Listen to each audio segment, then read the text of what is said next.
이제 알겠어. 오빠. 여기. 응. 이제 알았어. 뭘? 네 소리를 들으니 알겠어. 소리? 무슨 소리? 안 말로 하니까 이렇게 웃기냐? 왜?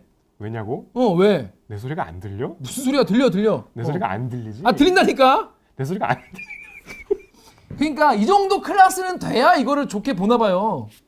저 같은 이 필부, 우리가 저 같은 이제 소설 족밥에게는 이게 좋은지 잘 모르겠는. 그러니까 저는 이 소설을 전체적으로 이해를 못한 것 같아요. 안녕하십니까? 듣다 보면 궁금해지고 보다 보면 책을 사게 만드는 본격 책 읽기 권장 방송 책 읽어주는 기자 둘. 전 김기아 기자입니다. 정현욱입니다. 자, 우리가 안녕하세요. 안녕하시겠죠? 질문이 있습니다. 질문 있나요? 예, 뭐죠?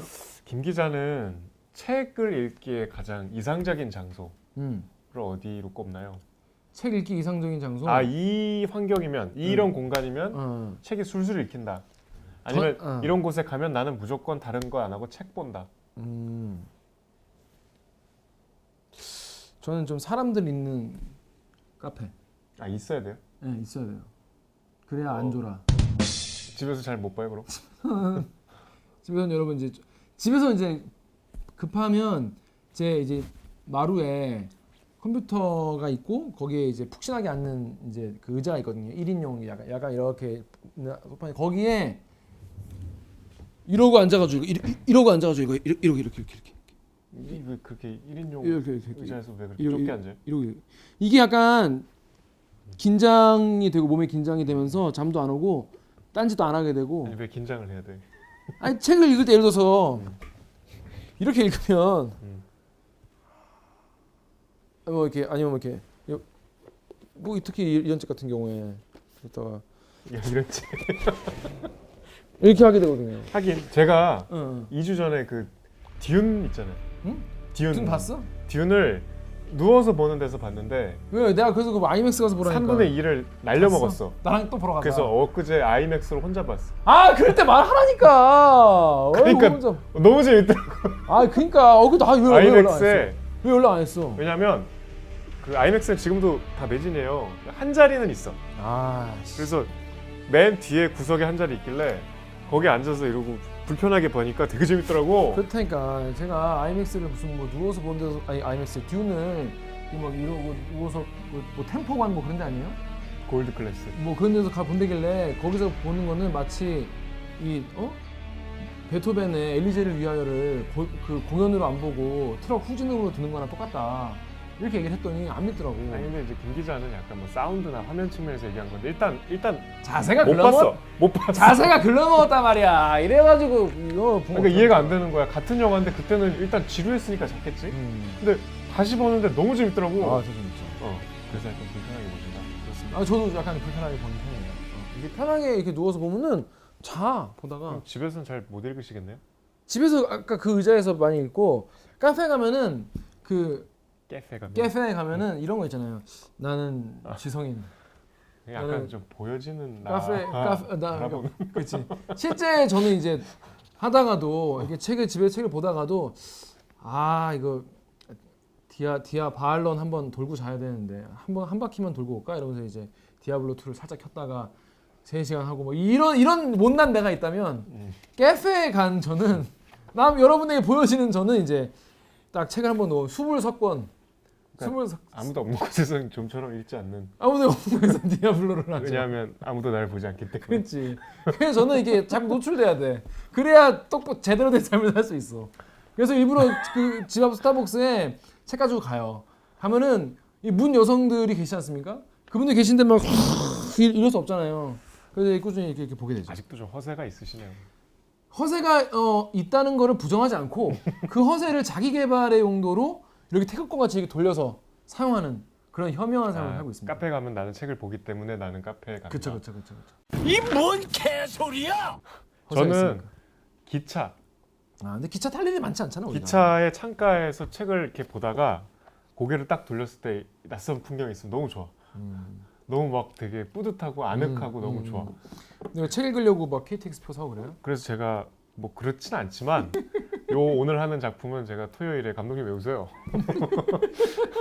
보니까 감독님 봤을 때 두세 개 다 어세충인데 나는 어세충. 저렇게 늙지 말아야지. 감독님은 저 안 보이시겠지만 20대 초반이시거든요. 그렇습니다. 아, 방송국에서 좀처럼 볼 수 없는 나이대예요. 저는 토요일에 익산에 친구 만나러 가다가 이 책을 다 봤어요. 되게 좋았어요. 그렇죠. 잘하셨습니다. 자, 먼저 지난화 말이죠. 성석재 작가의 황만근은 이렇게 말했다. 여기 댓글 몇 개 달린 거 몇 개 소개해 볼까요? 드리겠습니다. 예, 이상진님께서 공동체에 가장 필요한 일을 맡은 이들이 가장 천대받는 거 아니겠느냐. 노동의 가치만큼 대가를 지불하지 않고 임금 순서로 사람을 대우하니까 임금 인상만이 사람답게 대우받을 수 있는 유일한 수단이 이 사회이기 때문에 황만근은 바보이자 천덕꾸러기 취급받는 거 아니겠느냐. 임금과 무관하게 오롯이 사람으로만 평가하고 대우한다면 황만근도 마을도 모두 행복하게 살았겠죠? 라고 말씀하셨고요. 한옥주님께서는 공부하면서 읽다가 가슴이 뜨끈뜨끈했던 소설이에요. 우리 사회의 바보의 기준은 지극히 너무 근대적인 것 같아요. 자기 일속을 챙기지 못하고 제도권 교육을 성공적으로 마치지 못하고 나름대로의 사회적 지위를 갖추지 못하고 관심이 없으면 모자란 삶이라고 하는 거 아니냐. 누구보다 지혜로운 삶인데요. 예전에는 이런 분들이 마을에 있으면 사람들이 서로 보살피어주고 챙기고 살았는데 이제는 인심 좋다는 시골에서도 이런 분들이 살아남을 수 없어 쓸쓸하게 사라지는 것 같다. 이제는 황만근 같은 분이 설화 속에서나 존재하는 인물이 된 것 같아서 마음이 아팠던 기억이 납니다. 옛날에 잊고 있던 감정을 책 읽기를 듣고 되게 이 감정이 다시 살아났다고. 착한 분들이에요. 그러니까요. 다음 댓글 읽어주시죠. 이거 제가 봤어요 직접. 뭘? 댓글 이 다음 요 댓글을 보고 제가 뜨끔했어. 물론 물론 제가 한 말은 아니지만 제가 한 말이 서현님이 전쟁 구경하다 죽었다는 얘기를 저는 웃으면서 들을 수가 없네요. 실제로 그랬거든요. 아니 너무 죄송한 얘기잖아요. 제가 전쟁 세대는 아니지만 친척 중에 북한군이 점령했다 국군이 다시 밀고 올라간 어떤 지역에 살던 분이 있었어요. 이게 우리 소설 중에 이런 내용 있지 않았나요? 뭐였지? 그 저기 저 손님. 손님 맞아요. 손님. 국군이 인민군에 협조한 부역자 색출한다고 마을 사람들 손머리하고 줄지어 데려가던 중 그분이 바지춤이 흘러내려 올렸는데 무기를 꺼내는 걸로 오인받아 그 자리에서 총 맞고 돌아가셨습니다. 아이는 3살이었고 부인은 20대 중반이었죠. 혼자가 된 부인은 그 시대 많은 여성들이 그랬듯 재혼하지 않고 평생 혼자 아들을 키웠습니다. 그렇게 어이없고 황망한 죽음이 한둘일까요? 이 소설은 문학적 장치가 어떠니 서사구조가 식상하니 말하기 이전에 전쟁과 민주화, 근대화, 농촌 문제 등 한국 사회 근현사에 있던 아픔과 시련을 떠올리게 해요. 동시에 황만근을 통해 역사 속 무명인들의 헌신과 희생이 그려져 저 읽고 나서 숙연해졌습니까? 자, 사과합시다. 정말 죄송합니다. 제가 얘기하다 보니까 뭔가 이제 근데 그때 웃은 거는 이제 그런 거였죠. 이제 허탈함. 어떻게 그렇게 어이없게 참 전쟁에 싸우다 죽은 것도 아니고 구경하다 죽었어 이러면서 웃었던 기억이 나는데 그런 황망한 죽음들 정말 어이없는 죽음도 정말 안타깝게 생각하게 되는 저희가 이제 가족분 중에 이런 분이 너무 계실 가볍게 수 있겠네요. 웃어서 정말 죄송하다고 말씀을 드리겠습니다. 자, 그다음에 포스트 김님이 이 뭐야? 포스트는 문학상 수상집에서 황만근 읽고 나중에 성석재 작가 책 찾아 사보았던 기억 통통 튀는 걸 잘 쓴다고 느꼈습니다. 임석환님이 성석재 작가 책은 투명인간 제가 그때 말씀드렸죠. 첫사랑 이거 읽었는데 황만근은 못 읽었네요. 단편집인데 거기에도 조동관 약전이 첫사랑에 있었던 걸로 기억해요. 조동관 약전 제가 소개해드렸던. 그 재밌다고?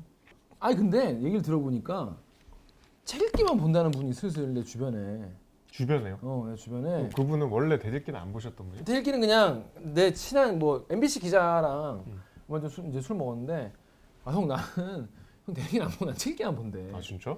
특이한 분이네. 신기하죠. 그래서 내가 가서 야 너 그럼 내가 하는 거 대일기 안 봤냐? 대일기는 그냥 자기 관심 있는 분야만 보고. 기자들은 사실 대들기 안 볼 수 있죠. 다 아는 얘기라고 그래서, 생각해서. 그래서 뭐 자기는 근데 책 읽기는 본대. 그래서 내가 야 그럼 책은 너 읽고 보냐? 그랬더니 아니 형 책은 못 보고 그냥 방송만 본다고. 재밌대요. 다행이네요. 자, 그래서 이번 주에 다룰 소설은요 구효서 작가의 풍경소리라는 작품인데 이게 그 단편집 같은 게 없어요. 소설집이. 이건 이제 수상 작품집이니까. 이걸로밖에 볼 수가 없어요. 이거 사면 제일 앞에 있어요. 그리고 대상 수상자이니까. 그리고 단편이라기엔 살짝 길어요. 이게 중편이라고 하더라고요. 중편이에요, 중편. 네, 중편 소설. 거의 100페이지다 내가. 여러분 보셨나요? 구효서 작가의 풍경소리. 저는 이 제목을 딱 듣자마자 강력한 노잼의 기운이 거부감이 풍겨왔다. 제가 이제 구효 작가님의 풍경소년 얘기 듣자마자 재미없을 것 같은데? 이렇게 얘기를 했어요. 그렇게 얘기 안 했잖아요. 난 놀아 재미없을 것 같아. 아니야 그렇게 안 했어. 약간 오해. 그래가지고 그래도 뭐 말은 그렇게 했지만 열심히 읽어봤습니다. 자 과연 근데 읽었는데 어땠을까요? 근데 이게 이상문학상 40일에 작품 상을 받았는데 당시 심사위원들이 만장일치로 이걸 풍경소리 대상 가즈아 이렇게 선정을 하셨다고 해요. 그래서 그 기법과 문체의 실험이 절묘한 조화를 이룸으로써 높은 소설적 성취에 도달한 작품이다. 이런 극찬을 아끼지 않았다고 이 풍경소리라는 작품에. 자, 이 작품 풍경소리 왜 이 50대 소설에 꼽혔습니까? 이게 이런 문학상이 우리가 저 스포츠 하듯이 뭐 콩쿠르 하듯이 이렇게 역량 차이로 순위를 매기는 건 결코 아니고, 그러니까 여기 뭐 우수상 수상작들이 대상 수상작보다 뭐 작품성이 떨어지는 건 절대 아니죠. 그렇죠. 50편에 들어가지 않은 소설이라고 해서 50편만큼 훌륭하지 않다는 것도 아니고, 그러니까 그 작가의 어떤 궤적이나 그 공헌 문학사에 대한 공헌 뭐 이런 종합적인 평가가 있었겠죠. 근데 구효소 작가는 이제 상복이 2010년 넘어서는 굉장히 이제 상복이 터져갖고 뭐 우리가 알고 있는 거의 모든 상을 2010년대에 다 탔었어요. 그 다 탔다고 보면 돼. 뭐 동인문학상, 뭐 이상문학상, 뭐 이효성 문학상, 오영수 문학상을 못 탔군요. 아직. 그러면 다 탄 거 아니야? 근데 이제 굉장히 오랜 시간 87년에 등단하셔서 전업 작가셨거든요. 그러니까 작가들이 보통은 다른 일이 있습니다. 뭐 주로 이제 학교에 계시는 분들이 많고 다른 무언가 직업과 이제 병행하시는 분이 많은데 되게 성실한 전업 작가로 문단에 정평이 나 있었어요. 꾸준히 쓰고 정말 성실하게 계속 작품 활동을 하고 있다. 그리고 계속 작품 세계가 확장되고 더 깊이가 있어진다라는 평가를 받아서 저는 뭐 이제 감히 짐작할 수는 없지만 제가 이렇게 뭐 주워 듣거나 여러 가지 이렇게 찾아보니 어쨌든 그런 한결같은 성실성 이 문단에서 굉장히 귀감이 될 만하다는 평가를 받으시는 분이더라고요. 저는 이 상에 뭐 여러 가지 이유가 있겠지만 우리가 나중에 얘기하겠지만 소재나 어떤 문학적 기법에서도 좀 독특한 면이 있죠. 그거 플러스 작가에 대한 헌사라고 생각합니다. 뭐 내용을 한번 들어보면서 근데 사실 읽고 오신 분이 계시나요? 이게 사실 대중적으로 인기가 많았던 소설 아니죠 이게? 전혀 인기는 없었죠. 구효소 선생 소설 중에서도 이렇게 썩 대중적으로 지지라기보다 이제 잘 팔렸던 소설은 아니었던 것 같아요. 그렇습니다. 일단 그래서 이거 안 읽고 오신 분들이 많이 계실 것 같아서 일단 어떤 내용인지 1분 정유럽 기자가 1분 만에 무슨 내용인지 다 설명해주는 1분 시간, 1분 줄거리 시간 가도록 하겠습니다. 준비되셨나요? 네. 시작. 이 소설은 20대 여성 미화가 성불사라는 절에서 템플스테이하는 얘기입니다. 왜 템플스테이를 하냐? 미화는 미혼모 아래서 자랐어요. 그러니까 엄마만 있어요. 아빠는 누군지도 처음부터 몰라요. 근데 엄마가 휘핑크림을 만들면서 생계를 이어가는데 딸을 좀 방치했어. 그래서 레고를 주고서 거의 그냥 격리 생활을 하다시피 했어. 그래서 이 사람 직업도 나노블럭 만드는 곳이에요. 이제 외롭게 살다가 엄마가 어느 날 미국인 연하 남친과 재혼을 한다고 미국으로 떠나요. 고양이를 데리고, 고양이 상철이를 데리고. 그러다가 그 미국인 남편이 미국에서 어느 날 전화가 오는데 엄마가 돌아가셨대. 그 전화 너머로 고양이 울음소리가 들리는데 그 고양이 환청이 가시질 않는 거야. 결국은 그게 엄마에 대한 회한과 뭐 오해, 뭐 증오 이런 게 복합된 감정이겠죠. 이거 어떡하지? 친구 서경이가 풍경소리를 들어봐. 그래서 그 절로 들어가서 그 절의 그 여러 스님들과 함께 얽혀 살면서 엄마에 대한 이해도 좀 하게 되고 세상사에 대한 희망도 좀 갖게 되고 그래서 다시 속세로 나오면서 소설이 끝납니다. 네, 그런 내용입니다. 여러분 아시겠죠? 무슨 내용인지. 자, 정유럽 기자. 본인이 이 책 읽었죠? 네. 어땠습니까? 일단 재미는 없었습니다. 재미는 좀 없었고 재미가 없다는 거는 이렇게 읽다가 중간에 페이지를 좀 확인하게 될 때 내가 재미없게 읽고 있구나. 그러니까 저는 이 절에 대해서 좀 약간 취향이 별로 이렇게 절 음식 이런 걸 보고도 별로 이렇게 침이 고이지 않아서 그래서 회도 안 먹죠. 저는 회는 안 먹죠. 근데 나중에 보니까 또 뭐 황태장도 담그시대. 황태 찢어가지고 막 된장에 된장에 넣어가지고 먹잖아요. 근데 뭐 막 소설에 읽는 재미는 크지 않았는데 일단 이 작품 배경이 딱 지금이잖아요. 가을에 산사가 배경이잖아요. 그리고 그 산사의 일상들이나 그 오감을 굉장히 좀 감각적으로 묘사한 부분들, 특히 이제 풍경 소리니까 소리에 집중했는데 아까 말씀드렸듯이 맛에도 굉장히 많은 지면을 할애해요. 그 절 음식에 대한 어떤 새로운 그 지식들도 여기서 많이 알게 됐는데 아무튼 중간중간 소소한 재미는 있었고 또 이게 시점이 3인칭과 1인칭이 왔다 갔다 합니다. 그런 기법도 사실은 뭐 단편에서는 좀 새로운 시도였고 해서 여러 가지 새로운 발견이었지만 막 이렇게 달라붙어서 재밌게 읽지 못했어요. 솔직히 말해서. 오진주 작가한테 물어봤어요. 읽었냐? 읽었대. 그래서 어땠어요? 라고 했더니 전 괜찮았어요. 라고 하더라고요. 오진주 작가는. 대체로 그렇지 않아요? 그래서 딴 거 되게 별로란 것도 있었어.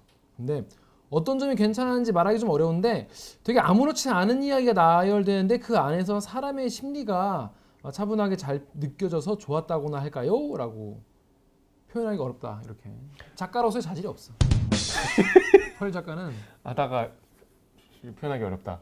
앨범이었군요. 그 어려운 걸 해내야 되는데 그러니까 이게 시점이 두 개잖아요. 1인칭 시점은 이제 이 주인공 템플스테이하는 미화가 일기 쓰는 거예요.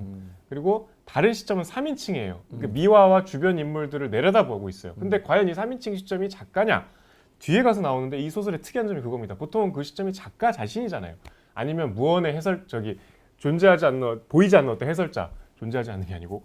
근데 뒤에 나오지만 그 전지적 작가 시점의 그 주인공은 저는 개인적으로는 성불사 그 자체로 봤어요. 근데 이제 뭐 다른 해설을 보면은 어떤 소리의 부처? 근본적인 소리 그 자체? 그러니까 그게 이제 전체적인 얘기를 좀 하고 얘기를 할게요. 저는 이 작가님 안 보시겠지? 안 보실 거예요? 방송 네. 안 보시겠지? 보실 수도 있을 것 같은데. 아 그래?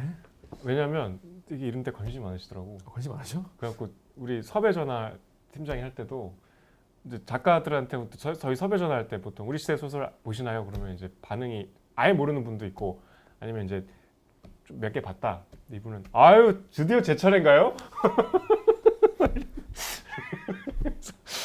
유튜브로는 까지 안 보실 유튜브 수도 있죠. 얘기는 안 했죠.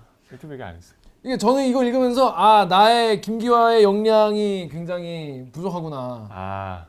나의 역량이 이 위대한 소설을 따라가지 즐기기에는 내가 너무 부족하구나. 예를 들어 내가 프랑스어를 모르면 프랑스 영화 아무리 좋은 걸 봐도 좋은지 모를 거 아니에요. 마찬가지 아닐까. 뭘 몰랐다는 거야?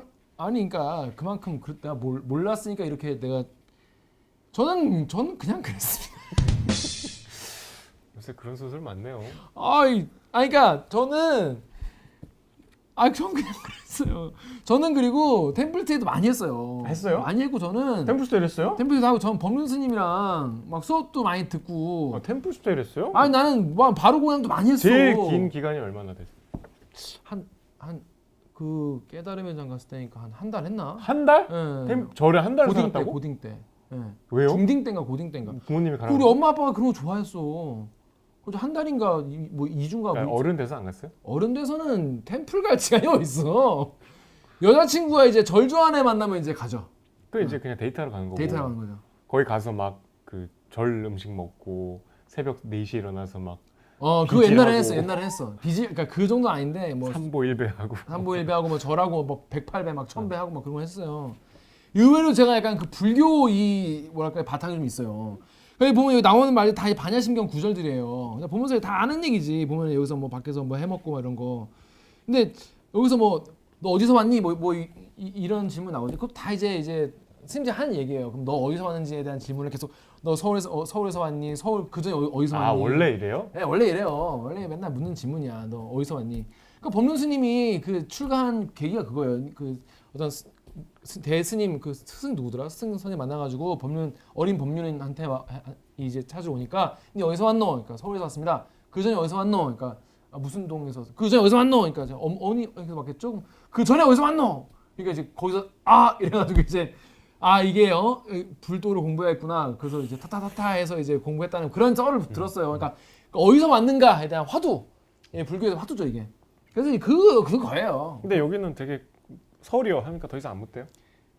이제 그 뒤에 나오잖아요. 이게 이제 화자가 이제 얘기하잖아요. 아, 나는 그전에 어디서 왔을까? 엄마한테 왔을까? 하면서 엄마 생각을 하면서 그런 장치인데 저는 그냥 그랬어요. 이거 무슨 얘기인지 솔직히 잘 모르겠어요. 그냥 애가 와서 왜 뭐 활처럼 튀어 올라가지고 뭐 이렇게 막 뭘 깨닫듯이 그랬는지 잘 이해를 못 하겠고 뭐 풍경 소리를 들어서 얘가 뭘 달아줬다는지 전 잘 이해를 못 하겠고 풍경 소리 무슨 소리에 붙여 이런데 약간 전 솔직히 좀 제가 이해를 못해서 그런 거지만은 방금 무슨 말 참은 것 같은데요? 아니 잘 이해를 못하겠어. 그냥 저 보고 솔직히 이런 말씀드리면 정말 죄송하지만 평론가들이 좋아할 것 같다는 생각이 들었습니다. 근데 그러기엔 또 내용은 되게 평이하잖아. 아니 근데 뭔가 문체도 실험적인 요소가 좀 많이 있고 그리고 솔직히 여기서 나오는 그 대사들이 실제로 이렇게 말하는 사람 아무도 없거든요. 뭐가요? 말투가 스님들이? 아니 스님 말고 이제 왜도 스님한테 아, 이상한 그러니까 이제 어떤 작가님의 어설픈 구어체가 좀 마음에 안 들었구나. 너무 마음에 안 들었어요. 그래서 뭐 저게 황태를 가지고 이제 된장의 맛을 내려고 황태를 이렇게 뜯어가지고 넣는데 황태장이라는 게 있대요. 예. 그래서 저게 황태 한 마리에서 나오는 양이에요. 된장에 들어가는 거예요. 영차보살의 38가지 된장 중 황태장이라는 이름의 특별한 된장에 들어가는 것. 이렇게 말하는 사람이 누가 있어요. 그랬더니 된장이 되는 거구나. 그래서 어쩌고저쩌고 얘기하다가 된장 홍보대사 같으세요. 좌자는 말도 잘하고 요리도 잘하고 하하 내 말이 아니에요. 다 영차보살의 말. 뭐 이게 내가 앵무새처럼 졸졸 따라하니까 이제 영차보살은 입을 딱 다물고 저렇게 웃음만 살살 흘려요. 살살 저 웃음 섹시하지 않아요? 오 끔찍해. 뭐 나는 대사가 읽으면서 이렇게 말하는 사람 없을 것 같은데 좀 부담스러웠어요. 아 부담스러우셨어요.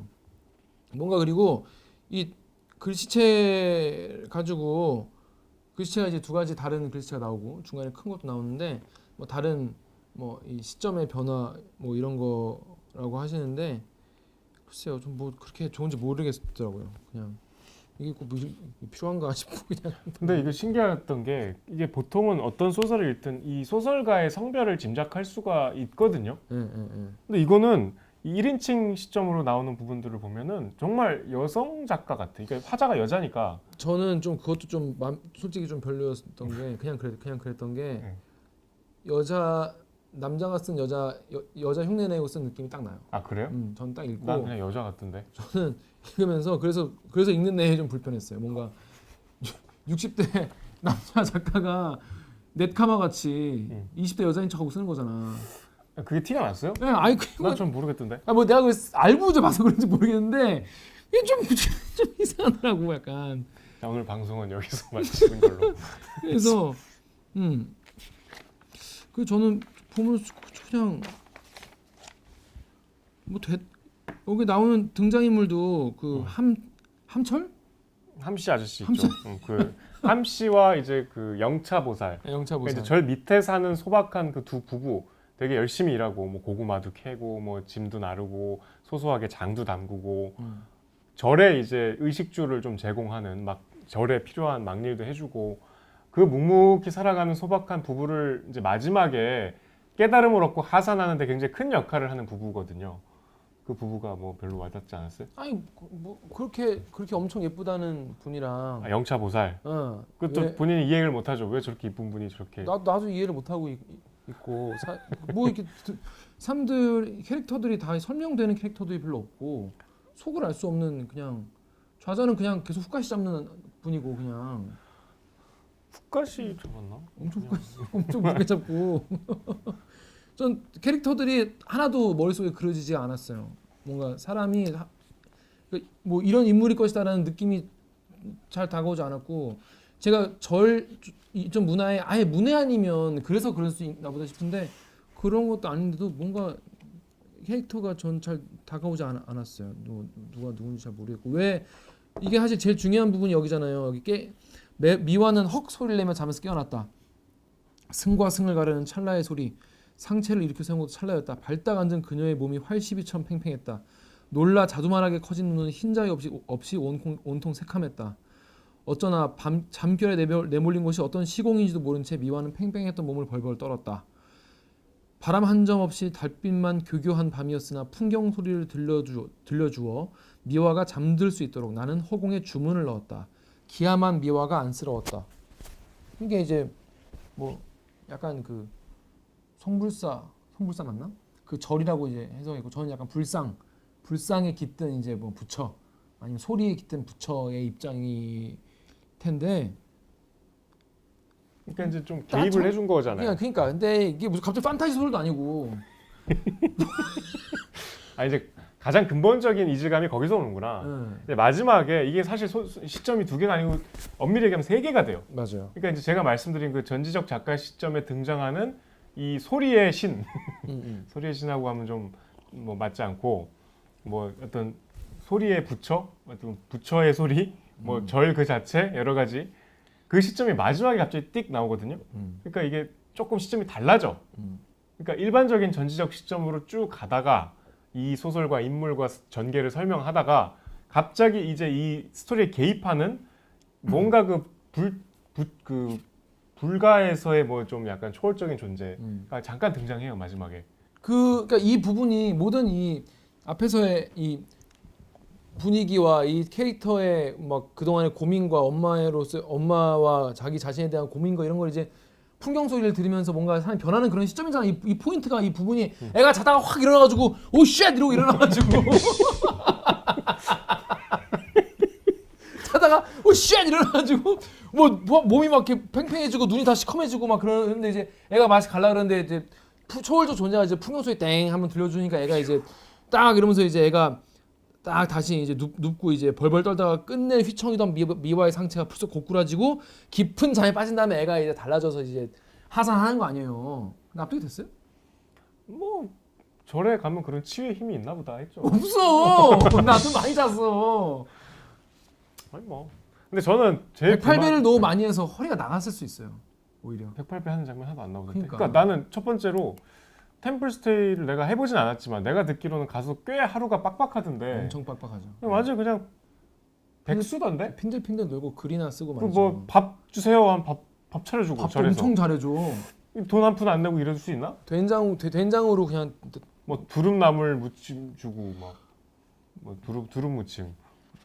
좀 약간 그게 이해가 안 됐고 이 남자친구 얘기는 나는 뺐으면 좋겠어. 솔직히 왜? 이게 아니 그러니까 이게 아까 제가 1분 거기서 말씀드린 그 어머니와의 어떤 좀 풀리지 않는 그러니까 이게 그 저는 그 비유는 참 좋았어요. 엄마의 휘핑크림. 엄마가 이제 휘핑크림을 납품하면서 꼭 남은 걸 이제 갖고 와서 이제 맛을 이렇게 입에 넣어 주거든요. 그 맛이 그러니까 엄마에 대한 그 표현은 달콤한 좋았어요, 저도. 기억들이죠. 결국 이제 휘핑크림을 통해서 또 엄마에 대한 애정을 좀 회복하는 뭐 그런 과정. 그러니까 그게 이제 절에서 이루어지는 절에 오게 된 이유이기도 하고. 근데 이게 갑자기 무슨 남자친구가 요 직전에 있었는데 되게 자기한테 집착해서 중간에 경찰도 나오잖아. 경찰이 절에 오거든요. 이게 왜 온 거야? 실종 이게 이제 남자친구 하도 스토킹을 하니까 뭐 신고를 했대잖아요. 그런 과정들이 되게 불필요하고 이질적이야. 그리고 마지막에 또 쓸데없이 나오잖아. 그 둘이 이제 통화를 해요. 전화 통화를 해. 애가 약간 이제 깨달음 얻은 다음에. 그러니까 절에 들어올 때 전화를 꺼놓고 들어오죠. 그래서 계속 신경 쓰이지. 아 이거 부재중 전화 몇백 통 와 있을 텐데. 보니까 전화가 이제 168통에 와 있는 거예요. 부재중 전화가. 자 그래서 전화를 겁니다. 자 우리 돌아가면서 그 페이지 봐봐요. 81페이지. 아 역할 끝까지 시켜. 그러니까 그걸 제가 뭘 할까요? 제가 남친을 할까요? 하시죠. 남자친구가 여자친구가 이제 실종돼가지고 그동안 이제 연락이 안 돼가지고 제가 전화를 딱 받은 거야. 그래서 그러니까 딱 받아. 너 나한테 이럴 수 있어? 이래도 돼? 들어줄 테니 말해봐. 이러는 이유든 사정이든 심리든 네가 무슨 일을 겪었다면 그것을 가장 잘 해결할 줄 유일한 사람은 나야. 그걸 몰라? 정말 몰라서 그래? 어떻게 이제 전화를 받아? 이러면서 이제 막 소리를 질러요. 나를 설득할 수 없다면 너는 내가 하자는 대로 해야 돼. 그래야 되는 거야. 좋아. 네가 때를 쓰기 위해서 네 말에 설득력이 없다고 우겨댈 수 있겠지. 어처구니 없게도 너는 나를 그런 놈으로 보니까. 그러니까 내가 아닌 네 친구나 네 친구의 남자친구 그런 제3자들이라도 설득을 해봐. 네가 할 말이 있다면. 할 수 있다면 그렇게 해보라고. 그들이 이런 널 납득한다면 그렇다면 내가 네 말 믿겠어. 그랬더니 그러니까 이게 다 무슨 말이냐면 내가 얼마나 너한테 과분한 존재인데 네가 지금 감히 나한테 이래? 약간 그런 게 들어가 근데 있잖아요. 여기도 근데 왜 그런지에 대한 그 구체적인 얘기는 안 나오고 앞에 이제 그 친구들 자기 특히 여기 풍경 소리를 들으러 가보라던 서경이도 서경이도 그 괜찮은 남자를 그러니까 왜 왜 네가 뭐 이랬다는 얘기가 나오니까 그런 뜻인 것 같은데 그랬더니 이제 알겠어. 오빠. 여기. 이제 알았어. 뭘? 네 소리를 들으니 알겠어. 소리? 본인 얘기 같은데 지금 진짜 빡쳤는데. 소리 무슨 소리? 안 이게 말로 하니까 이렇게 웃기냐? 해봐. 안 되겠는 소리. 뭐? 나도 갑자기 좀 빡친다. 소리를 들으니까 안 되겠다는 생각이 들었어. 왜? 왜냐고? 왜? 내 소리가 안 들려? 무슨 소리가 들려? 내 소리가 안 들리지? 들린다니까? 내 소리가 안 들려. 뭐? 야 들려! 야 너 미쳤어? 연우가! 이거 열받네. 이거 킹 받는다니까? 이거 나 이때 몰랐는데 열받네. 그래 나 이거 보면서 엄청 킹 받는 거야. 여자친구 갑자기 전화해서 나 안 되는 소리. 뭔 개소리야. 이제 알았네. 이 감정을. 그래 난 너무 킹 받더라고. 이게 안 들리니까 안 되게 이게 뭐야? 들으니까 안 되겠다. 그리고 이제 다시 전원을 끄는 거야. 그렇죠. 미치지 이러면. 미치지 다시 거는데 안 받고 전원을 꺼버리면 진짜 어. 이거는 좀 선 넘는 거잖아. 손 넘는 거죠. 아무튼 등장인물에 이입이 되는 게 아니라 등장인물 때문에 킹 받는 이런 상황. 그러니까 이게 이해가 되려면 무슨 뭐가 있어야 돼. 있어야 돼. 이 남자가 뭐가. 정말 이 개쓰레기구나 하는 무슨 사연이 있어야 돼. 아니 개쓰레기고 뭐죠? 이 대화 자체가 이게 이거잖아. 얘가 막 얘기를 하니까 네 소리를 들으니 알겠어라는 말은 네가 하는 말 단어로 이루어진 네 문장, 네가 말하는 의미하는 바를 내가 들어서가 아니라 네 소리, 네가 네 음성에서 울려 퍼지는 그 소리 그 자체를 전체를 들으니까 내가 알겠다. 소리에 대한 내가 뭔가 깨달음을 얻었다. 뭐 이런 거잖아요, 사실은. 그러니까 이제 너의 존재를 음. 인지하고 넌 아니라는 걸 알았다는 그쵸. 뜻 같아요. 그런 뜻인 것 같은데 나는 오히려 이제 듣는 사람, 그 소리 내는 사람 입장에 더 이입이 되는 거예요. 무슨 소리? 안 되겠는 소리. 이게 뭔 소리야? 그러니까 이제 이게 소리가 이 소설의 어떤 굉장히 중요한 역할이잖아요. 제목도 풍경 소리고 여기 보면은 풍경 소리는 바람의 소리인가 풍경의 소리인가 뭐 그런 나오잖아. 저는 솔직히 그것도 정말 작가님은 정말 죄송한 말씀이지만 여러분 진짜 죄송한 얘기한다. 정말 죄송한 얘기인데 그랬어요. 식상해. 아니 이제 막 그 말은 맞죠. 이게 바람이 없으면 안 들리는 소리고 주변이 이제 또 소리가 없어야 들리는 소리니까. 우리는 그걸 풍경 소리라 부르기로 사전에 합의를 했어요. 그게 단어라는 거잖아요. 그걸 풍경 소리로 하기를 우리는 애초에 합의를 했다고. 한국인들은 그걸 이제 와서 바람 소리인가 풍경 소리 그럼 어떻게? 바람 소리는 이게 바람 소리지. 그러니까 이제 이것은 주먹에 나는 소리 아니요. 이거 입에 나는 소리 아니요. 이런 거잖아요. 이걸 누가 이거 그 풍경 소리라고 하기로 한 거잖아요. 그런데 소리는 그런데 이게 보면 여기 소리를 계속 이렇게 글자로 적잖아요. 네. 막 이렇게 근데 이게 원래는 그 소리가 아니라는 거잖아. 거기에 나오는 불일치가 언어가 되게 한계가 있고 그 소리의 범위는 훨씬 범주가 넓다는 뜻이잖아요. 그렇죠. 우리가 귀뚜라미 소리를 받아 적지만 실제로 그게 이 소리가 아니듯이. 귀뚤 그렇게 울지 않죠. 그리고 뭐 우리 어릴 때 배웠잖아. 개 짖는 소리 나라 말로 다르잖아. 와우. 멍멍 이렇게 안 적잖아. 외국에서는. 네. 소리와 이제 음향과 음성 뭐 이런 우리 뭐 배우기도 했었는데 여기서 이제 그 소리의 단위가 어떤 존재를 인식하는 좀 계기와 단위가 되는 것 같아요. 그래서 네 남자친구의 목소리 자체가 이제 너의 존재에 대한 내 거부감을 확실히 아니라는 걸 알겠다. 뭐 그런 뜻을 되게 좀 바람 대화로. 그러니까 이게 예를 들어서 정연욱 기자 같이 목소리가 좋은 남자들은 소리로 그냥 여성들의 호감을 그냥 꽁으로 사는 거예요. 그치. 내용보다 소리가 좋잖아. 그런 거 아니에요? 뭐 그런 역할도 있겠죠. 그렇죠. 그런 것도 있죠. 그래서 저는 그 고양이 울음소리, 그러니까 이제 상철이 울음소리. 고양이 이름이 상철이거든요. 그러니까 이게 저는 이제 소설 읽을 때 약간 좀 일상적이지 않은 이유로 큰 일이 벌어지는 거에 대한 좀 거부감이 있는데 예를 들면 여기서 그 미국인하고 결혼해서 미국으로 간다 그랬잖아. 근데 그 이유가 서로 사랑하지는 않는데 이 고양이를 남자가 너무 이게 고양이는 원래 엄마가 키우던 고양이거든요. 그 딸이 이제 서울로 떠나고 충북 영동이 원래 집이었지. 떠나고 이제 고양이를 키웠는데 그 고양이를 너무 좋아해서 고양이를 공유하고 싶어서 결혼을 있다는 건 좀 말이 안 되잖아. 그렇지. 그럼 난 감독님 말이 돼요? 주변에 그런 들어본 적 있어요? 난 저 여자를 그렇게 사랑하지는 않지만 저 여자가 키우는 고양이와 살고 싶어. 그래서 난 그 여자는 결혼을 해. 그랬대 부모님이. 그러니까 엄마가 그 이제 엄마의 부고를 전해줄 때 들리는 그 고양이 울음소리가 계속 신경. 그러니까 이거는 이제 엄마에 대한 이 여러 가지 미련과 집착과 뭐 애정과 증오와 뭐 회한 이런 거겠지. 근데 그거를 고양이 소리로 한청을 이렇게 표시한 것까지는 이해가 돼. 뭐 정서적으로 이렇게 납득이 돼.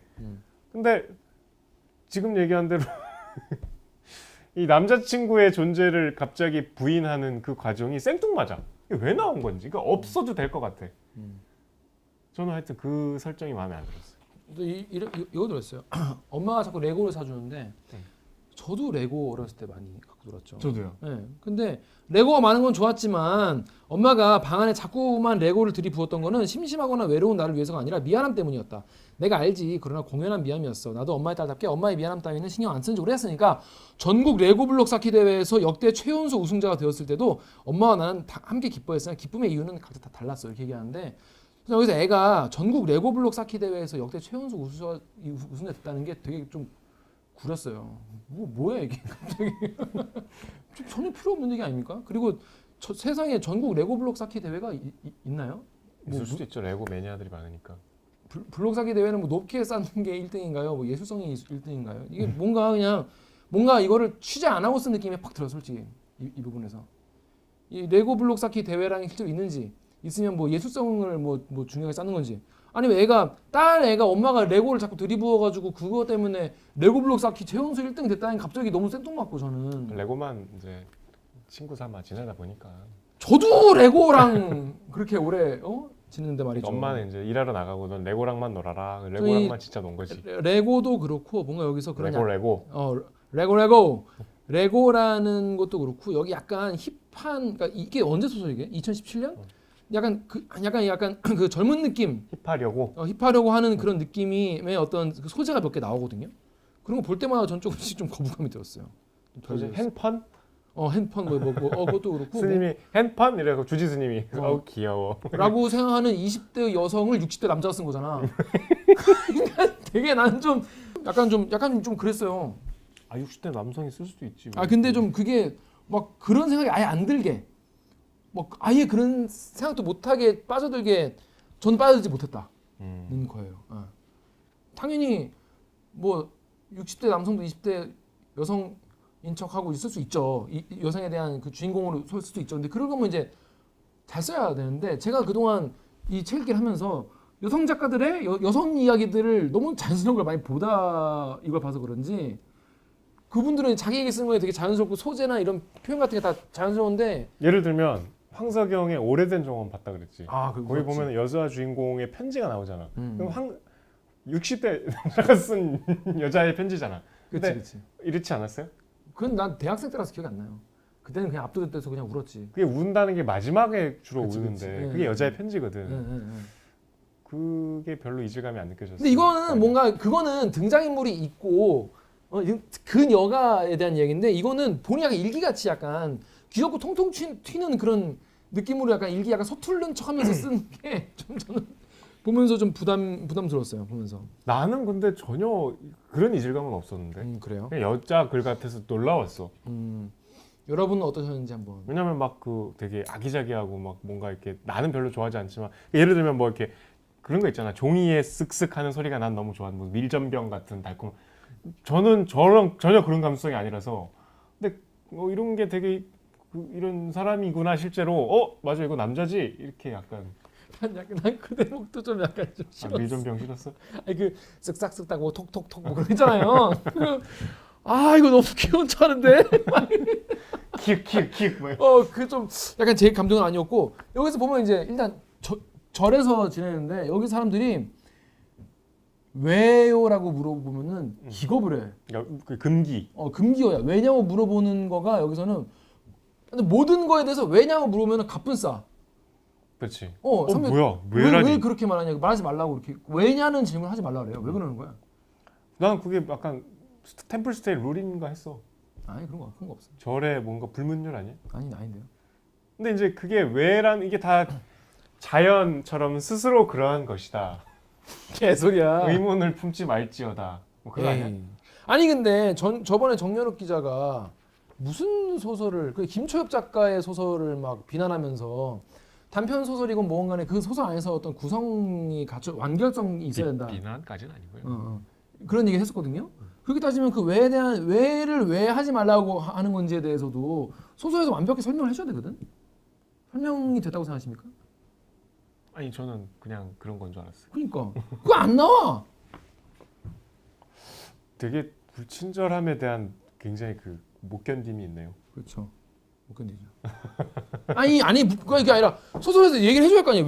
왜라고 하면 안 되냐? 왜? 왜 이렇게 자꾸 화를 내세요? 왜라고 하면 안 되냐고 물어보면 또 왜냐고 물어봐도 또 가쁜 싸대잖아. 진짜 이게 전 이해가 안 됐어요. 그래서 그 어느 정도냐면 여러분 안 보시는 분도 계실 테니까 낮에 경찰에 왔었어요. 수봉수님이 주승에게 하는 말을 듣고 난 놀라 물었다. 왜요? 요거는 사실 왜라고 해줘야 되는. 왜요? 여러분 궁금하지 않습니까? 여러분 회사에 경찰이 왔었어요. 여러분 집에 경찰이 왔었어. 그럼 왜요? 라고 물어보는 게 당연한 거 아니야? 왜요라고 하니까 공양간이 얼어붙었다. 처음 공양간에 들어섰을 때 그들이 보였던 뻥한 표정이 다시 연출됐다. 왜요? 내 목소리가 좀 크긴 했지. 잠자코 있으면 뜨악한 분위기가 언제까지고 계속될 것 같았다. 아 그렇군요 라고 했더니 공양관의 분위기가 눈 녹듯이 녹았다.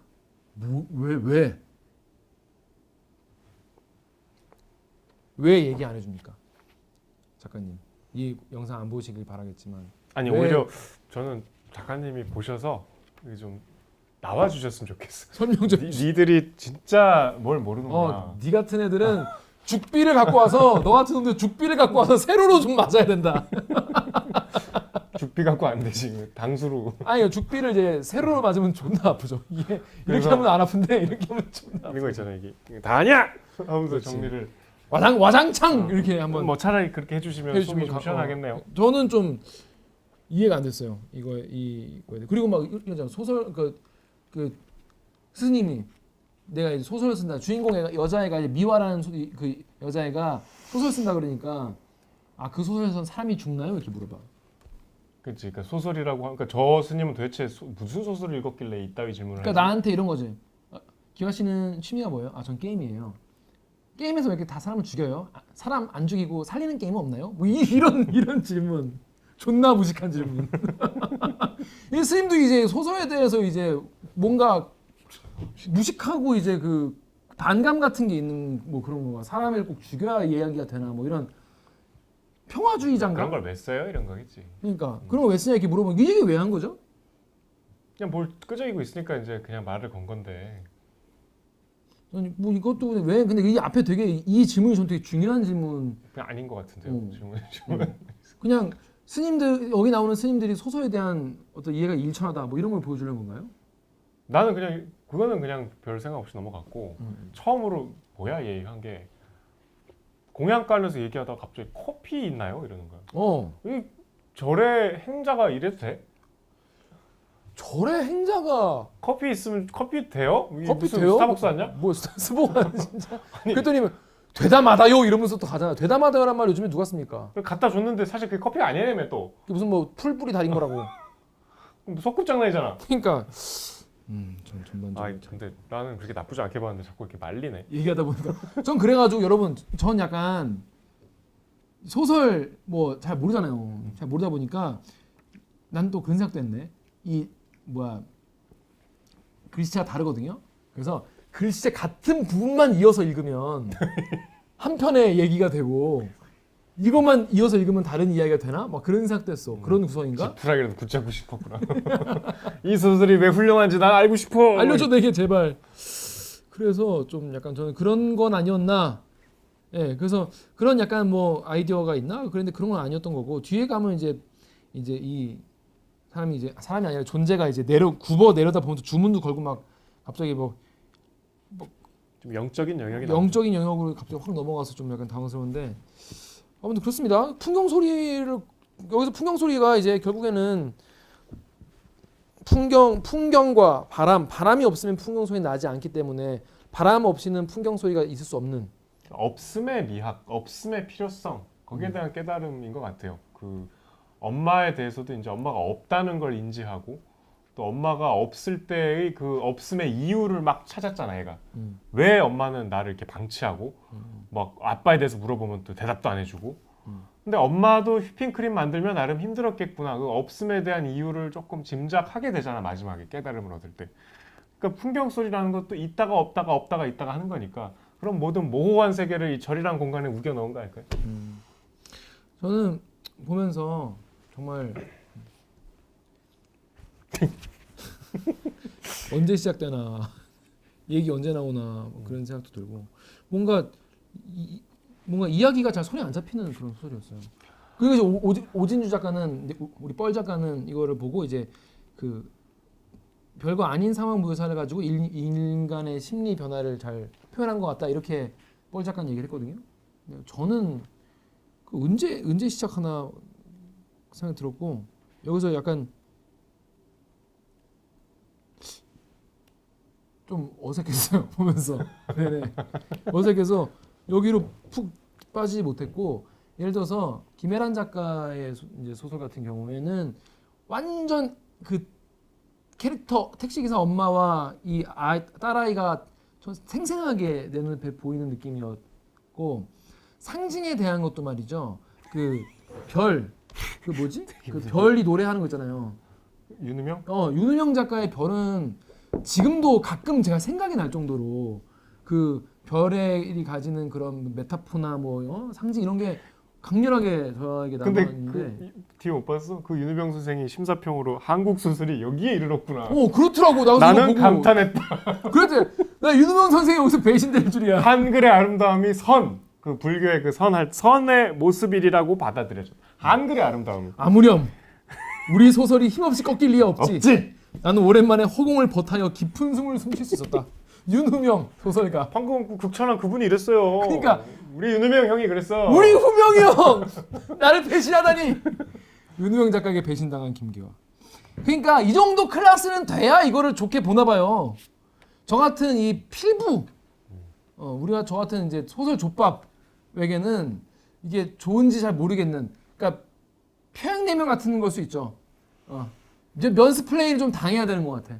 평양냉면 처음 먹으면 뭐 심심하고 뭐 무슨 맛이야 이게 뭐 하다 말았어 그 간도 없어 이러는데 이제 먹다 보면 이제 막 가는 것 같이 그런 게 아닐까. 제가 이 소설을 제대로 이해할 근데 이제 시간이 안 되는 게 아닐까. 냉면의 슴슴함이 이게 물 끓여서 심심한 거는 아니잖아요. 그렇죠. 우리가 보통 이렇게 한국의 치킨이 얼마나 위대한지는 네가 한번 집에서 닭을 튀겨봐라 그러잖아. 그 튀기면 이 튀김 옷이 그 맛이 안 난다 이거겠지. 그렇죠. 그러니까 아무리 심심해도 우리가 내용은 이해 안 되는데 뭔가 그래도 다시 한번 읽고 싶다. 아니 그래도 삶은 계란이랑 배 좀 썰고 좀 넣어줘야 처음 먹는 사람들 좀 편육도 좀 잘라주고 이래. 편육 같은 게 없어 별로 먹을 게. 아무튼 이 문장도 약간 제 스타일이 아니었어요. 왜요? 그러니까 좀 그 감각적인 걸 지향하는. 감각적인 걸 지향하시는데 내용은 또 되게 약간 진중한 그렇지. 내용이잖아요. 그래서 약간 그게 괴리감이 계속 왔고 막 영공빵 뭐 이런 거 같이 그런 괴로군. 그런 괴로군이죠. 괴로군. 이거 여기 그 말이 제일 처음 하고 덕분에 데이트하는 게지요. 게지요. 갑자기 뭔 데이트야 이거 성희롱 발언 아닙니까 이거 여성한테 갑자기 이거 게지요도. 그러니까 이제 그 여기 무슨 얘기냐면 남자 스님인데 뭐 이렇게 그림 보러 그 절에 이제 그 선종의 그 유명한 그림 연작 시리즈가 있나 봐요. 그걸 이제 설명을 좀 해줘라. 뭐 주지 스님이 왜 같이 가라 그랬을까 했더니 남자가 이제 여자 행자한테 이거 둘이 데이트를 하는 거죠. 뭐 이런 농담이에요. 저는 이런 무례한 발언 반대합니다. 그리고 계속 게지요라고 계속 쓰는데 저는 그래서 뭐 이게 오타난 줄 알았어. 그러니까 이 캐릭터의 특징이 게지오라는 말을 뒤에 많이 계속 써. 게지요라고 그렇게 쓰는데 그것도 그렇고 뒤에 무슨 이게 영 원불교에서 말하는 영, 공, 빵 뭐 그런 거 같은 얘기를 하는데 이거 색즉시공 공즉시색 뭐 이런 얘기 아닙니까? 수상이시 역부여 사회자 시제복공상 불생불명 불구부정 부중불감 시고 공중무색 뭐 이런 얘기 아닙니까? 근데 그 얘기를 그냥 이렇게 애한테 그냥 쉽게 얘기를 하는데 이게 쉽게 할 얘기가 아닌데 결국 이거에 대한 막 설명이나 이런 것도 다 안 나오고 좀 그래서 좀 여기 뭐 설명이 나오나? 근데 그것도 안 나오고 잘 왜 모르겠더라고요. 자꾸 설명을 바래. 음. 독자의 몫인가 보지. 그런 소리를 일컬어 누군가는 철뇌라고 했고 누구는 오미라고 했고 누군가는 태초의 말이라고 했다. 저들 미와 수봉 묘음이라고도 하고 대적이라도 하고 영공빵의 소리라고도 했다. 그러나 일컫는 말은 일컫는 대상과도 뜻과도 하나일 수 없으니 무엇라 일컫든 제도 일컫는 게 아니고 많은 시절이 되어버렸다. 무슨 말인지 제가 이해할 수 없는 제가 이해할 수 있는 수준이 아니어서 제가 윤우명 작가님처럼 고렙이면 이걸 차겠는데 제가 이제 착용 레벨이 안 이제 돼가지고 한 20년 뒤에 한국 소설이 여기까지 왔구나 이럴 수 있어요. 근데 여기까지 온 게 한참 전이었구나. 2017년이었구나. 그렇습니다. 제가 저의 부족함을 느끼게 한 저의 부족함을 돌아보게 만든 소설의 세계는 참으로 다사다난하구나. 그러니까 되게 깊고 넓구나. 대단하구나. 정찬 작가님은 이 소설 혹시 보셨어요? 안 보셨대요? 안 보셨대요? 이 책 좋게 보신 분 저를 매섭게 꾸짖어 주시기 바라겠습니다. 이거 취재한 김석 기자는 굉장히 좋았다 그러던데. 그래? 왜 좋았대? 모르겠어. 하여튼 좋아서 본인이 이걸 취재하고 싶었다고. 좀 물어보지. 좀 그럴 때 좀 물어보고 와요. 와, 그렇습니다. 이게 자 좋은 점이 뭐가 있어요? 좋은 점. 좋은 점. 아니 이게 일단 우리 소설에서 어떻게 이게 뭐 김기하 기자를 설득하는 데 실패했지만 이게 다분히 이제 불교의 세계관을 녹여냈잖아요. 뭐 불교에 뭘 넣었죠? 그러니까 집착하지 말고 거기에 대해서 내려놓아야 되고 뭐 뭔가 없어야 뭐 비로소 깨닫고 뭐 이런 것들 있잖아. 약간 선문답 같은 얘기들. 그런 것들이 소설의 스토리에 특히 단편에 이제 나오는 구현되기가 쉽지 않죠. 그런 소재의 독특함이 있었고 그거를 굉장히 어쨌든 또 세속적인 언어로 다양한 그 상황들과 인물들을 그 안에 우겨 넣어서 잘 어쨌든 하나의 세계가 직조가 됐잖아요. 물론 그 안에서 조금 이질적인 것들 제가 아까 아쉽다고 생각하는 요소들도 있었지만 그리고 그게 이제 1인칭, 3인칭에 등장하면서 뭔가 좀 허공에서 대화가 서로 이렇게 대답이 없이 이게 불교에서 선문답 주고받듯이 하는 그런 약간의 역동성도 있었고 그러니까 그런 것들이 당시에 특히 2017년에는 좀 신선하게 여기 후보작들에 비하면 전혀 다른 종류의 소설 같잖아. 이 후보작들을 읽어보면 되게 재밌고 다 훌륭한 소설들인데 전통적인 이야기 서사 구조거든요. 그거에 비하면 얼마나 새로워요. 이게 새로운 게 이제 누구는 별로고 뭐 누구는 좋을 수 있겠지만 그러니까 저 김 기자도 좀 좋은 점을 좀 생각 좀 해봐요. 자 앞으로 아니 앞으로 말고 없어 지금? 지금 말할 거 없어요? 저는 어디 보자. 저는 그게 아니라 근데 여기 나오는 뭐 음식 뭐 만드는 그런 표현하는 거 있잖아요. 그거 별로였어. 그 별로. 나 고작 그거라고 하려고 그랬는데. 그것도 별로였고 그냥. 왜요? 그 떡 맛있게. 왜냐면 보잖아. 좌장과 이분이 너무 폼을 잡어. 그래? 얘기할 때 너무 훅가시를 잡고 얘기를. 난 잘 모르겠던데 왜 이렇게 싫어하는 거야? 그러니까 저는 이 소설을 전체적으로 이해를 못한 것 같아요. 아니 뭐 이해 못했다고 자꾸 이렇게 선을 그어요. 그냥 본인이 소설을 내려다보면 되지. 아니 근데 왜냐면 이렇게 이상물학상을 탄 작품이고. 이게 이렇게, 권위에 이렇게 굴종하는. 권위에 굴종한 게 아니라 뭔가 내가 이제 모르니까 그러겠죠. 근데 전 뭐 글쎄요. 그러니까 우리가 이제 이해하지 못한 것에 대해서 함부로 얘기했을까봐 걱정하시는 거죠. 그렇죠. 뭐 그런 그러니까 어떤 소설이든 그럴 수 있죠. 그렇죠. 그럴 수 있는데 저는 일개 대중 아니겠습니까? 대중들이 좋아하기는 쉽지 않을 것 같다. 이런 생각이 들었는데 이렇게 엄청 평가가 높은 걸 봐서 뭐 내가 잘 몰라서 그랬거니 여러분이 댓글로 마음껏 꾸짖어 주시기 바라겠습니다. 뭐 댓글이 좀 간만에 기대되는. 풍탁이 아니라 풍탁 이런 걸 자꾸 막 이렇게 그렇지. 말하면 약간 그런 거 내가 읽으면서 이건 김 기자 취향이 아닌데. 전 이런 거 되게 싫어요. 그러니까 김 기자가 이렇게 되게 자기들끼리 막 아기자기하게 재밌다고 낄낄거리는 걸 썩 좋아하지 않는 것 같아. 근데 나도 재밌으면 괜찮아요. 그러니까 이게 신선하면. 근데 내 이 컷에 이 기준에 미달하는 경우에는 굉장히 계속 이제 기억에 남고. 그러니까 이 등장 인물들의 연령대가 훨씬 높았으면 좀 김 기자가 훨씬 더 수용하기가 쉬웠을 텐데 어린 애들이 이런 말을 쓴다고? 뭐 계속 이런 그만 찾아 뭘 자꾸 찾아. 이 부분은 좋았어요. 아 좋은 거 찾고 있었어. 그 좌자분이 되게 염려하게 일을 잘하시는 분으로 나오거든요. 근데 자기 엄마랑 좌자가 되게 다른 사람이다 이 얘기를 하면서 뭐라고 하냐면 좌자는 곧장 무엇을 하는 사람이고 커피 같은 것도 되나요? 라고 물었을 때 되다마다요 라고 곧장 바로 일어나거든. 바로 대답했다. 그리고 곧장 가스레인지를 향했다. 그런 식. 말과 동작 사이에 틈이 없는 사람. 동작과 동작이 곧장 이어지는 사람.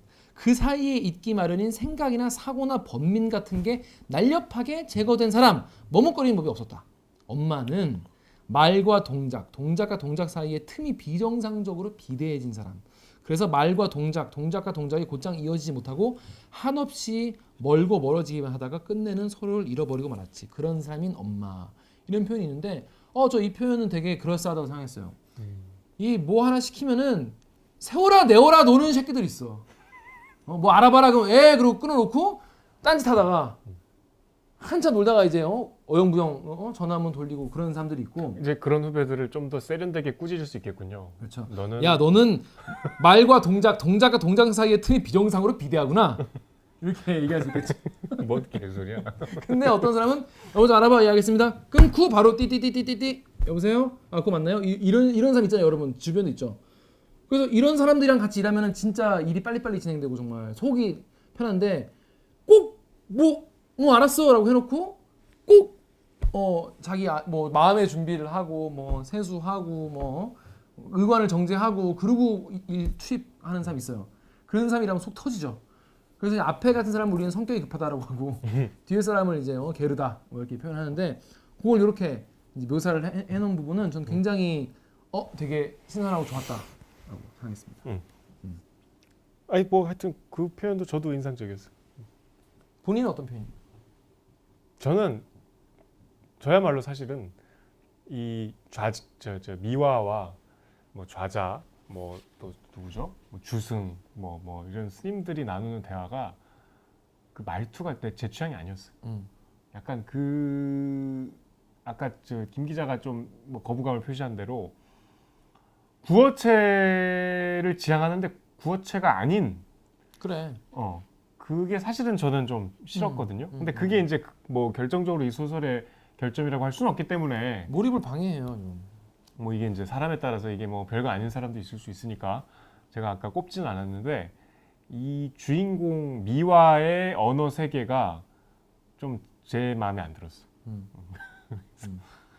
둘이 이거 뭐 음식 얘기하는 부분이 있는데 그리고 아까도 말씀드렸듯이 그 막 그냥 너무 무의도식하는 것 같고 절에서 그냥 저렇게 뭐 이거 주세요 이거 주문도 하단 말이야. 돈을 냈겠지. 한 500 낸 거 아니에요? 며칠 걸로? 시주를 그냥 거의 뭐 그냥 여기가 시주가 잘 안 들어오는 절이기 때문에 템플스테이로 목돈을 받아서 하는 걸 수도 있어요. 그러니까 거의 얘가 하는 일은 중간에 고구마 캐러 따라가는 정도? 따라가서 놀다 오는. 별로 이렇게 거기 가서도 더 많이 먹어.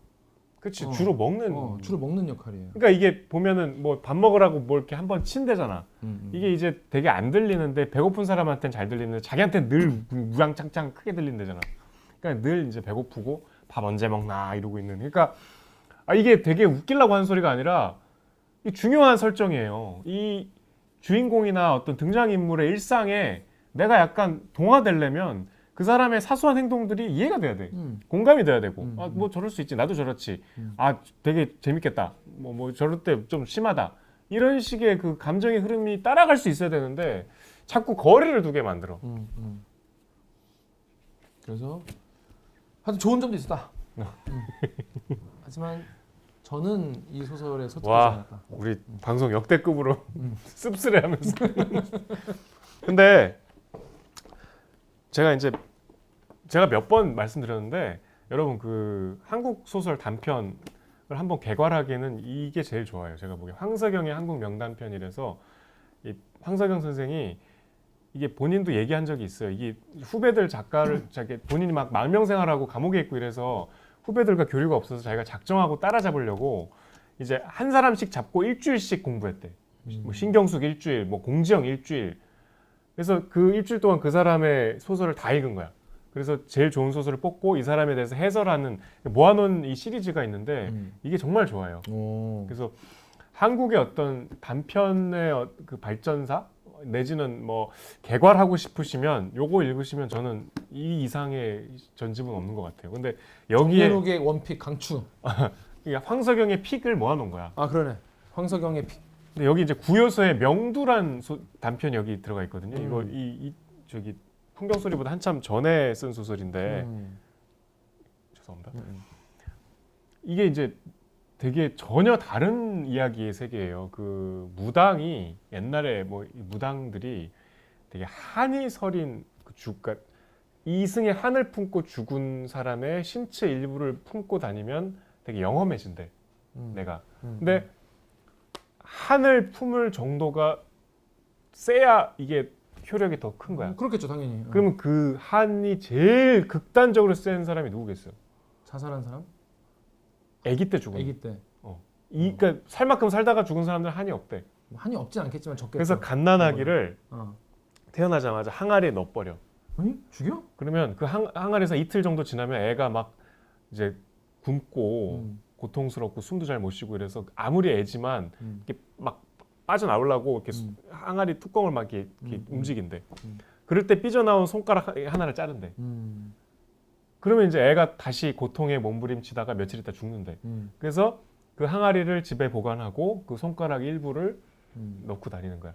그러면 영험한 기운이 이제 생겨서 아주 용한 무당이 되는 거지.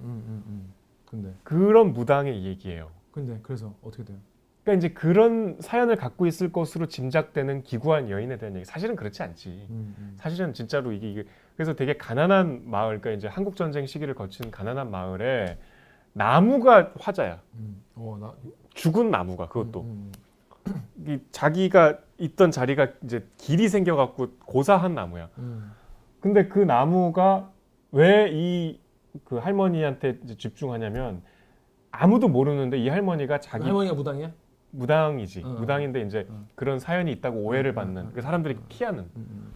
근데 그 할머니가 사실은 너무 가난할 때 이제 그 마을에서는 수많은 아기들이 죽었다는 거야. 그러니까 그 사연도 슬프지. 너무 배고프고 힘들어서 고독하고 외롭고 그래서 이제 남녀가 항상 몸을 섞어. 그럼 아이가 생겨. 근데 아이를 키울 수가 없어. 그럼 아이가 죽어. 죽으니까 너무 또 슬프고 힘들어. 그래서 또 몸을 섞어. 또 아이가 생겨. 그래서 공공연하게 애들이 많이 죽었는데 이 나무는 이 할머니가 3명의 애를 묻었었던 거야. 그러니까 자기는 이 할머니, 그래서 이 할머니가 매일 자기한테 와서 뭔가 이렇게 공양을 드리듯이 살펴. 그래서 끈끈하게 맺어져 있는 거예요. 그래서 이제 그 마을의 어떤 마을사와 그 기구한 여성의 어떤 인생사를 약간 한국 현대사랑 결부시켜서 얘기한 대단히 훌륭한 작품이에요. 재밌어요? 내가 지금 얘기하는데 막 빠져 이렇게 궁금하잖아. 그러니까 지금 이거랑 전혀 다른 작가 같아. 저는 이 소설을 먼저 읽었거든요. 재밌었어요? 너무 재밌어 이거. 그래? 명두? 명두. 그리고 되게 섬뜩해. 그리고 저는 제가 좋아하는 소설이 우리가 옛날에 이렇게 살았구나. 이런 역사가 있었고 옛날에 삶은 이랬구나. 그러니까 우리가 1950년 한국전쟁은 다 알지만 그때 어떻게 살았는지는 모르잖아요. 그거를 이렇게 이야기로 풀어주고 아주 정서적으로 와닿게 하는 작품들을 전 좋아해요, 개인적으로. 근데 구요소 작품에 이런 게 있어요. 그러니까 작품 세계가 굉장히 스펙트럼이 넓다는 얘기지. 그래서 저는 되게 우리가 이 오늘 혹평한 이 풍경 소리만으로는 재단하면 안 된다. 그리고 그 낯선 여름이라는 굉장히 초기작은 아니고 하여튼 90년대 작품인데 홍상수의 데뷔작 알아요? 돼지가 물에 빠진 거. 알죠. 이게 원작이에요. 그리고 10년 전쯤 나온 동주란 소설이 있는데 그건 영화랑 상관없고 그 윤동주에 관한 얘기거든요. 그러니까 굉장히 이게 소재가 변화무쌍하잖아. 되게 재밌어요. 그래서 오히려 우리가 좀 대표작을 잘못 고른 게 아닌가. 이 50편에 뭐 나름의 이유는 있겠고 최근에 가장 큰 상을 타서 그랬겠지만 구요서를 논하기에는 좀 이 한 작품 갖고는 아깝다라고 생각이 들어서 소개해드렸어요. 저도 약간 의아하더라고요. 그러니까 이게 이 작품이 뭐 되게 별로라는 소리가 아니라 별로란 소리. 뭔가 뭐 타고난 뭐 무슨 우리 시대의 이야기꾼 막 이렇게 써 있더라고 이 작가님에 대해서. 근데 그런가 싶었어요 약간 이거 보고. 그래서 다른 작품은 또 약간 제 취향인 게 또 있고 저 같은 이 미물이 읽어도 저 같은 이제 독서 아메바 소설 아메바 단세포 인간이 읽어도 재밌을 만한 소설이 있다는 거예요? 재밌다니까. 제가 아까 소개해드린 것도. 그리고 낯선 여름도 되게 재밌어요. 그 약간 미혼모와의 사랑 얘기잖아. 자 그렇습니다. 자 여러분 기회가 되면 읽어보죠. 아니 김기화가 어떻게 제가 저렇게 궁금하지 않으세요? 궁금하지 않아요. 오히려 반대로 궁금하지 않으시죠? 아니면 내가 읽고서 한 수 알려주마. 그러니까 오히려 읽으시고 한 수 여러분 밑에 한 수 정말 가르쳐주는 댓글을 달아주시면 제가 그 댓글만 가지고 한 수를 제가 혼자 한번 찍어보겠습니다. 그 댓글 읽고 쳐맞는 시간으로. 자 그러면 저희는 다음 소설 드디어 다음 소설이죠? 다음 소설 뭡니까 우리? 다음 소설은 예고해드린 대로 한강의 소년이 온다. 소년이 온다. 다루겠습니다. 그렇습니다. 그 장편이라서 지금 당장 읽으셔야 됩니다. 지금 당장 읽기 시작하셔야 됩니다. 그리고 그 소설이 주는 감정에 좀 그 파고가 있기 때문에 미리 읽으시는 게 급하게 읽으면 김 기자도 마찬가지고 소설을 다 담기가 어려워요. 그렇군요. 알겠습니다. 장편이죠. 빨리빨리 장편이죠. 읽으니까. 그리고 그 다음 화는 또 뭐죠? 그 다음 화는 저희가 이제 두 가지 이유가 있어요. 이게 저희 방송을 따라가잖아요. 근데 다음 주, 그러니까 이번 주 돌아오는 일요일에 저희 뉴스에 나오는 소설이 조정래의 태백산맥이에요. 근데 우리가 태백산맥을 다룰 수는 없잖아. 세상에 다룰 수 없지. 태백산맥을 10권 읽어오세요 일주일 동안 할 수는 없잖아. 태백산맥을 빼야 돼. 제끼는 대신에 한강 작가가 신작이 있는데 그게 마침 소년이 온다와 연결이 돼요. 물론 전혀 다른 얘기인데 연결이 왜 되는지는 이제 우리가 그때 방송 때 얘기하고, 그리고 최근에 이제 가장 주목받고 많이 읽고 있는 소설이고 그걸 좀 같이 얘기해 보면 좋을 것 같아서 한강에 작별하지 않는다. 최신작입니다. 그거를 이제 다음 시간에, 그러니까 둘 다 장편이니까 미리 읽기 시작하시는 게 좋을 것 같아요. 그렇습니다. 다음 주까지 소년이 온다. 운다 아닙니다. 온답니다. 소년이 온다. 요거 읽어보시고 그 다음 주에는 뭐지? 작별하지 않는다. 저는 지금 너무 기대되는 게 소년이 온다는 정말 김 기자가 막 진짜 엎드려서 절할 것 같아. 내 취향임? 취향이라기보다 내 저럴 것 같아? 김 기자가 정말 이 독서로 인한 어떤 감정의 그 폭풍. 너무 부담되잖아. 내가 보기에 딱 김 기자를 한 3번쯤 울릴 만한. 흔들리고 막 나를 쥐고 흔들려. 막 통곡을 하면서 읽을 것 같아. 그 정도겠어.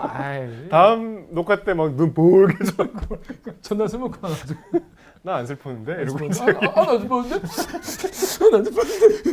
그럴 것 같아. 그럴 것 같다는 작품 여러분들 꼭 읽어보시기 바라겠습니다. 자 그럼 저희는 다음 주에 뵙겠습니다. 안녕. 책 봐.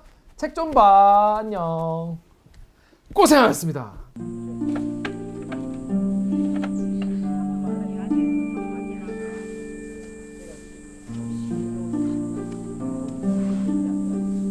성불사라는 노래 있잖아요. 이 소설에 보면 처음에 성불사 깊은 밤에 그윽한 풍경소로 시작을 해요. 중간에 주승은 잠이 들고 객이 홀로 듣는구라. 끝에 저 소나마저 잠들어 홀로 울게 하여라. 이게 진한 글씨로 되어 있잖아요. 그 노래를 흥얼거리다가 이야, 이 노래가 이게 대단한 노래 아닌가? 이런 생각을 문득 했어요. 요거 써야지. 원래 작품 제목을 성불사 이럴까 하다가 풍경소리를 했던 거는 그 생각이 조금 더 깊어지면서 이왕 쓸 거 소리만 쓰지 말고 맛, 또 촉감, 후각 이렇게 해서 오감에 대해서 쓰자. 이래서 풍경소리라 이렇게 소리에 방점을 둔 그런 제목을 쓰게 됐죠. 소리는 받아 적을 수 없잖아요. 근데 실제로 우리는 받아 적잖아요. 그랬을 때 받아 적는 글씨와 실제 소리와의 차이라는 건 엄청나고 결국 좁혀지지 않는 차이다라고 보는데, 실제로 우리가 듣는 소리마저도 우리 귀가 감당해낼 수 있고 가청할 수 있는 범위 내에서만 듣잖아요, 소리를. 그러나 그 소리가 뭐랄까 제한된 소리라고 보는 거죠. 실제로 소리는 얼마나 큰가. 이 우주에 가득 차 있는 엄청나게 큰 소리들이 있는데 그걸 못 듣는 거잖아요. 그래 놓고 띵강띵강만 듣는 거잖아요. 아주 작은 소리를 들으면서 그것이 그 소리의 전부겠거니 생각하잖아요. 예. 그리고 그거를 우린 띵강띵강이라고 적어요. 그러니까 이미 큰 소리를 제한돼서 한 번 듣고 그 다음에는 그 제한된 소리를 한 번 더 문자나 언어로 한 번 더 제한시키는 거예요. 우린 그런 소리의 세계에서 살아서 얼마나 제한된 세계 속에 사는지도 모르고 우린 모든 걸 다 보고 듣고 안다고 생각하면 살잖아요. 그래서 슥싹슥싹 이런 것도 사실 의태어든 의성어든 어떤 소리도 본래의 소리와는 전혀 다른 소리이고 우린 그 소리를 진짜고 전부인 양 착각하고 살아간다. 그런 의미가 그 많은 어떻게 보면 쓸데없이 많은 의성어들이 등장하는 이유가 되죠. 미화는 글을 쓰무에서 치유된다거나 그러는 게 아니라 그 반대로 글을 쓴다는 게 무엇이라고 끝없이 자문하는 거. 미화가 이 절에 와가지고 풍물사에 와가지고 글도 쓰지만 그가 이제 그 절의 구성원들을 관찰하고 그들과 대화를 나누잖아요. 그러면서 끝없이 놀라고 끝없이 자기 생각이 뒤집어지거나 아니면 굉장히 낯설어하거나 아니면 자기 자신에 대해서 놀라거나 이런 과정을 계속 겪으면서 글쓰기가 약간의 뒤죽박죽이 되기도 하고 질문을 던지는 것, 이렇게 써도 될까? 아니면 왜 저렇게 말하지? 끝없는 의문을 던져요. 그러니까 어떻게 보면 치유의 과정이라는 것이 어떤 확신을 얻는 것이 아니라 내 확신이 얼마나 부정확하고 얼마나 불완전한지를 알아가는 것. 그쪽이 오히려 치유로 열리는 길이지 내가 갖고 있는 어떤 내 존재에 대해서든가 아니면 내가 바라보고 있는 세계에 대해서 어떤 확신을 갖는다는 것은 오히려 더 병들어가는 쪽일 수도 있다. 이렇게 볼 수 있는 거라고 저는 생각을 해요. 그래서 이제 이 불교, 절이라는 공간이 불교는 의심의 종교거든요. 끝까지 의심하는 거거든요. 그리고 끝까지 믿지 않는 거거든요. 그런 것을 미화는 자기도 모르게 수행해가 나가고 있잖아요. 글쓰기도 그 중에 하나죠. 제가 이 소설을 몇 살에 썼는가. 최고령 수상자였거든요. 환갑. 그 환갑이 뭔가 진짜 내 환갑에 맞는 소설인 것 같은 거죠. 환갑은 어떤 한 생애를 뭐랄까 정산, 결산하는 그런 시점이잖아요. 중간 정사라는 시점. 요즘은 중간 정산이지만 예전에는 정산이었어요. 예. 그런 거잖아요. 어떻게 보면 나의 세계관, 나의 언어에 대한 어떤 나의 언어관, 또는 아까 말했듯이 나의 어떤 감각론, 소설의 방법론 이런 것들이 어떻게 보면은 나도 모르게 집약되어 있는 거 아닌가? 예. 그러면서 나는 또 이제 이렇게 환갑이라는 갑으로 다시 돌아오는 한번 이게 원을 그려왔잖아요. 새롭게 한 살이 된다 그러잖아요. 이제 어떤 다른 작품을 또 써야 되는데 어떻게 보면 지난 60년은 아니지만 데뷔해서 30여 년 동안 내가 써온 소설의 일종의 집대성 아닌가? 집약 아닌가? 모든 요소가 다 들어간. 그래서 제가 봐도 좀 어려워 보이기도 하는 거예요. 어쩌면 이렇게 다 이를테면 그런 엑기스들을 뽑아서 다 꼽아놨을까? 신기하다. 이럴 정도의 작품인 거예요. 그래서 마무리 잘했다. 그리고 이제 환갑 지나서 한 살 됐으니까 새로 한 살짜리처럼 새롭게 써봐야지. 그러고 이제 장편을 시작했죠. 대개 사람들은 보통 언어는 인간이 만들었고 인간이 부리는 거다. 그렇게 생각하지만 실은 현대 인문학 특히 현대 정신 분석학에서도 얘기했듯이 우리는 언어에 지배를 당하고 있다는 거죠. 지배를. 그래서 언어가 사람을 부린다. 거꾸로. 그렇게 말하면 내가 쓰는 건 내 글일까? 내 손을 통해서 나오는 내 문장이 결국 나의 고유의 문장일까? 언젠가 나에게 들어와서 내 안의 주인으로 차지하고 있는 언어가 말하자면 도발하는 거 아닐까? 이렇게 생각하면 무서워져요. 무서워진다고요. 그러면서 한편으로는 겸허해져야지. 예. 까불지 말아야지. 글을 대할 때 항상 그런 생각이 들거든요. 그래서 글이 내 안에서 나오겠다고 하는데 제가 어떻게 화장실을 가고 어떻게 여행을 가고 어떻게 술을 마시고 어떻게 친구를 만나요. 당신이 지금 나오겠다는데 기다려야죠. 언제 나올지도 모르고 항상 대기하고. 작가는 언어라는 것의 숙주라고 생각해요. 거기에 복종하는 것이 작가의 태도고 정신이 아닌가? 그것이 산문 정신이다. 저는 그렇게 생각해요.